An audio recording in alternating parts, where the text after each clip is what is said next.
காட்டில் வாழ்நாள் முழுக்க வேட்டையாடி அழுத்து போன புலி ஒண்ணு ஒரு தொழிற்சாலை ஆரம்பிச்சது. அங்கே ஒரு எறும்பு வேலை செஞ்சது. அது பாட்டுக்கு வரும், சுறுசுறுப்பா எல்லா வேலைகளையும் செஞ்சு முடிச்சுட்டு சாயந்தரமானா வீட்டுக்கு போயிடும். புலியாருக்கு ஏக சந்தோஷம், கணிசமான லாபமும் கிடைச்சது. நல்லா தான் போய்கிட்டு இருந்தது.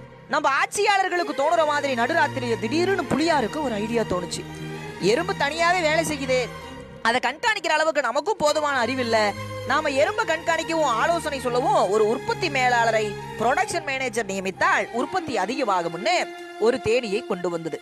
அந்த தேனியும் வேலையில் ஒரு புலிதான். பல கம்பெனிகளில் வேலை செய்த பழுத்த அனுபவசாலி.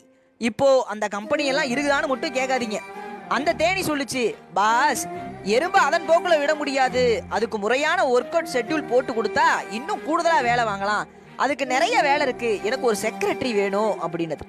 புலிக்கு ஏக சந்தோஷம். இந்த தேனி என்னமா யோசிக்குது, நமக்கு இவ்வளவு நாளா இது தோணலையேன்னு ஒரு முயல செக்ரட்டரி ஆக்கிச்சு. அத்தோட புலியார் நமக்கும் கொஞ்சம் தெரியும்னு காட்டிக்க ஆள் போட்டாச்சு. இனிமே எனக்கு தினமும் வேலை முன்னேற்றம் குறித்து ரிப்போர்ட் வரைபடமாகவும் அட்டவணையாகவும் கொடுக்கணும் அப்படின்னு.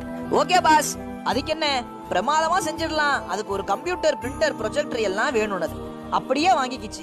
ஒரு கம்ப்யூட்டர் டிபார்ட்மெண்ட்டும் பூனை ஒன்றின் தலைமையில் அமைச்சாச்சு.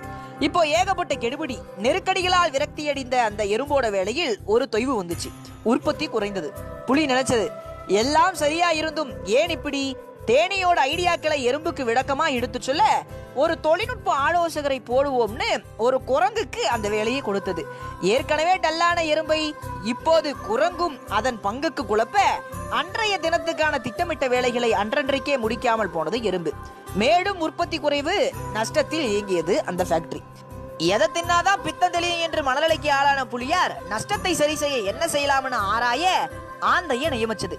அந்த 3 மாத ஆராய்ச்சிக்கு பின் கடைசியா இப்படி சொன்னது, தொழிற்சாலையில் தேவைக்கு அதிகமாக ஆள் இருப்பதே காரணம். யாரையாவது வேலையை விட்டு எடுத்தா நிலைமை ஓரளவு சீராகும். யாரை எடுக்கலாம் அதையும் நீயே சொல்லிடு என்றது புலி. அதில் என்ன சந்தேகம், சரியாக வேலை செய்யாத அந்த எறும்பத்தான் அப்படின்னது. அதிரடியாக சொன்னது ஆந்தை. இப்படிதான் உலகெங்கும் பொதுத்துறை மற்றும் தனியார் துறைகளில் எதுவும் செய்யாமலே படம் காட்டுபவன் பிழைத்துக் கொள்கிறான். வேறெதுவும் தெரியாத வேலையை மட்டுமே செய்பவன் பாதிப்புக்குள்ளாகிறான். என்ன நண்பர்களே, பல பேர் வாழ்க்கைக்கு பல பேர் துறையில பொருந்தும் அப்படின்னு நினைக்கிறேன். உங்களுக்கும் இந்த கதை பிடிச்சதுன்னா எல்லாருக்கும் அனுப்புங்க, பரப்புங்க. இன்னும் பல இடங்கள்